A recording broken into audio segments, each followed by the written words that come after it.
एक बार राजा दशरथ अपनी प्रिय रानी कौशल्या को अपने जीवन के कुछ अंतिम क्षणों में अपनी एक घटना सुनाते हैं और कहते हैं कि हे प्रिय रानी कौशल्या, जब मैं एक बार जंगल में घूम रहा था तभी मेरे साथ एक घटना घटी। एक बहुत ही श्रेष्ठाचारी बालक था जिसका नाम था श्रवण कुमार, और वह अपने अंधे माता पिता को उनके ही कहने पर चारों धामों की यात्रा कराने निकला था। और जब उन्हें वे चलते चलते एक जंगल में आए और उस जंगल में उन्हें जब प्यास लगती है तो उनकी माता कहती है कि हे पुत्र, अब मुझे प्यास लगी है, मेरे लिए थोड़ा जल का प्रबंध कर दो। इतना कहकर श्रवण कुमार अपनी मैया से कहता है कि हे मैया, आप दोनों लोग यहाँ पर विश्राम करें और मैं अभी जाकर पानी का कुछ प्रबंध करता हूँ। और वह भटकता हुआ उसी जंगल में आ गया जहाँ पर मैं था। मैं रथ पे सवार हुआ सरयू नदी के तट से किनारे किनारे मैं जा रहा था। संध्या का समय था और तो मुझे ऐसा भ्रम हुआ और मुझे ऐसी गर्जना सुनाई दे रही थी कि जैसे कोई हाथी गरज रहा हो।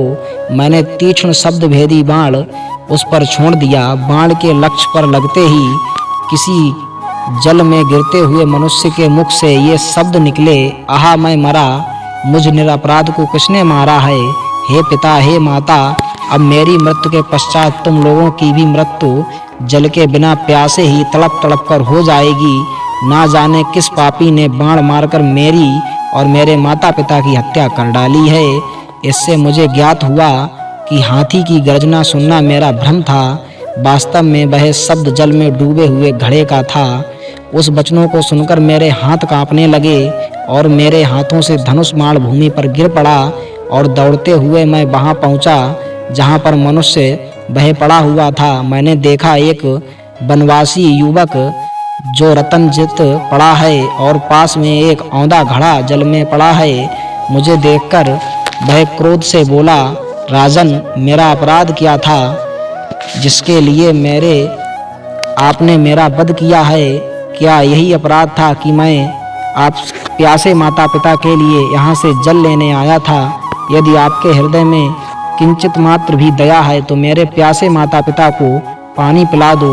मैंने उससे परिचय पूछा तो उसने पूरा अपना परिचय बताया कि मैं श्रवण कुमार हूँ और अपने प्यासे माता पिता को जल लेने आया था और मैं उन्हें चारों धाम की यात्रा कराने जा रहा था। किंतु फिर वह श्रवण कुमार फिर से कहता है कि मेरे माता पिता को पानी पिलाने से पहले इस बाण को मेरे कलेजे से निकालो जिससे पीड़ा से मैं तड़प रहा हूँ। यद्यपि मैं वनवासी हूँ किंतु फिर भी ब्राह्मण नहीं हूँ। मेरे पिता वैश्य और मेरी माता शूद्र हैं, इसीलिए मेरी मृत्यु से तुम्हें ब्रह्म हत्या का पाप नहीं लगेगा। मेरे द्वारा उसके हृदय से बाण खींचते उसने प्राण त्याग दिए। अपने इस कृत्य से मेरा हृदय पश्चाताप से भर उठा। घड़े में जल भरकर मैं उसके माता पिता के पास पहुंचा तो मैंने देखा वे दोनों अत्यंत दुर्लभ और नेत्रहीन थे। उनकी दशा देखकर मेरा हृदय विवीर्ण हो गया। मेरी आहट पाते ही वे बोले और श्रवण के पिता कहते हैं, इतनी देर कहाँ लगाई बेटा, पहले अपनी माता को जल पिला दो क्योंकि ये प्यास से अत्यंत व्याकुल हो रही है। श्रवण के पिता के वचन को सुनकर मैंने डरते डरते कहा, हे मुने, मैं अयोध्या का राजा दशरथ हूँ। मैंने अंधकार के कारण हाथी के भ्रम से तुम्हारे निरपराध पुत्र की हत्या कर दी है। अज्ञानवश किए गए अपने इस अपराध से मैं अत्यंत व्यथित हूँ और आप मुझे दंड दीजिए।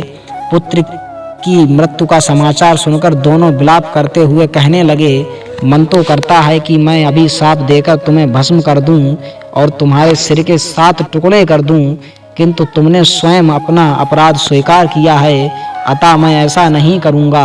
अब तुम हमें हमारे श्रवण के पास ले चलो। श्रवण के पास पहुंचने पर उन्होंने मृत शरीर को हाथ से टटोलते हुए हृदय विदारक विलाप करने लगे। अपने पुत्र को उन्होंने जलांजलि दी और पश्चात वे मुझसे बोले, हे राजन, जिस प्रकार पुत्र वियोग में मेरी मृत्यु हो रही है उसी प्रकार तुम्हारी मृत्यु भी पुत्र वियोग में होगी और घोर कष्ट उठाकर होगी। शाप देने के पश्चात उन्होंने अपने पुत्र की चिता बनाई और पुत्र के साथ वे दोनों स्वयं ही चिता में बैठकर भस्म हो गए। हे प्रिय रानी कौशल्या, यह मेरे पाप कर्म का दंड आज मुझे प्राप्त हो रहा है, जिससे कि मैं अपने प्रिय पुत्र राम की वियोग में अपने प्राण को त्यागने जा रहा हूँ। ऐसा कहकर राजा दशरथ ने अपने प्राण त्याग दिए। तो दोस्तों, यही कारण था, यही श्राप था जिस कारण महाराज दशरथ की पुत्र वियोग में मृत्यु हुई। राधे